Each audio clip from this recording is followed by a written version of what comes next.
बद्रीनाथ धाम बड़े चार धामों का सर्वप्रथम धाम है बद्रीनाथ धाम।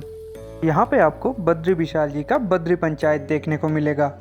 ये धाम विजिट करने के लिए आपको पहले दिल्ली आना पड़ेगा। अपने अपने शहरों से दिल्ली आने के लिए आप रेल और विमान दोनों मार्ग का यूज़ कर सकते हैं। फिर दिल्ली के न्यू दिल्ली या हजरत निज़ामुद्दीन स्टेशन से आप पहुँच सकते हैं हरिद्वार। अगर आप दिल्ली से बस का यूज़ करके जाना चाहते हैं हरिद्वार, तो आप दिल्ली के ISBT Kashmere Gate bus terminal से बस पकड़ के हरिद्वार पहुंच सकते हैं। हरिद्वार पहुंचने के बाद अब इसी बस टर्मिनल से बस पकड़ लीजिए, जो बस आपको बद्रीनाथ तक ले जाएगा।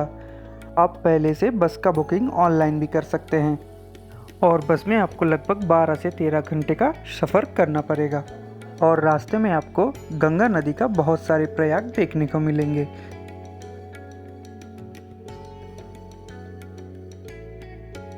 अगर आप अपने प्राइवेट गाड़ी से आते हैं तो बद्रीनाथ के एंट्री में आपको कुछ एंट्री फी देना पड़ता है।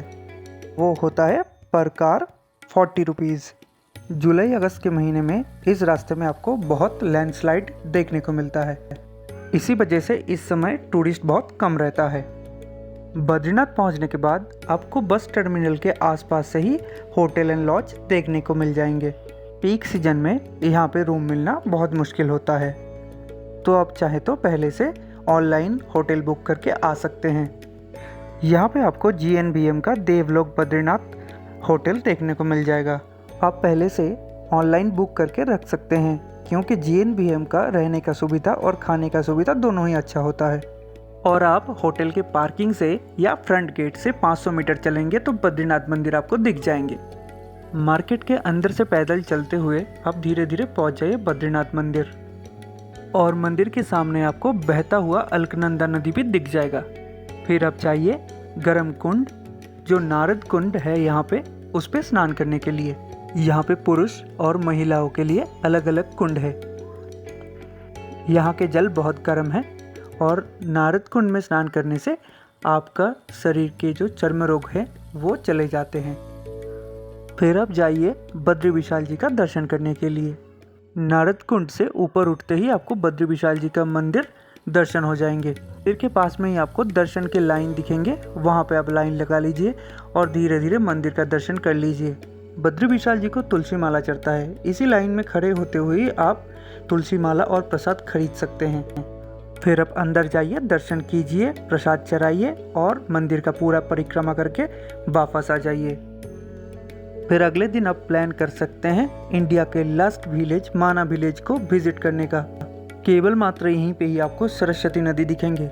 यहीं से ही सरस्वती नदी का उत्पत्ति होता है। और यहाँ पे भारत का अंतिम चाय की दुकान भी आपको देखने को मिलेगा।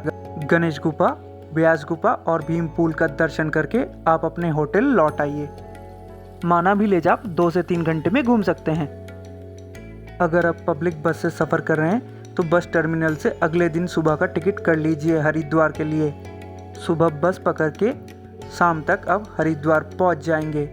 हरिद्वार पहुंचने के बाद आप हरिद्वार घूम सकते हैं। स्टेशन से सिर्फ 10 मिनट में आप हर की पौड़ी पहुंच सकते हैं।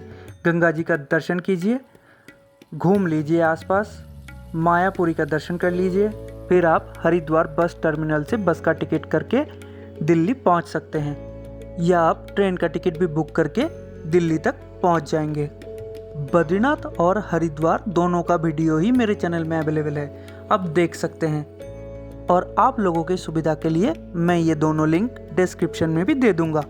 तो फटाफट मेरे चैनल को सब्सक्राइब कर लीजिए और कमेंट में जय बद्री विशाल लिखना मत भूलिएगा।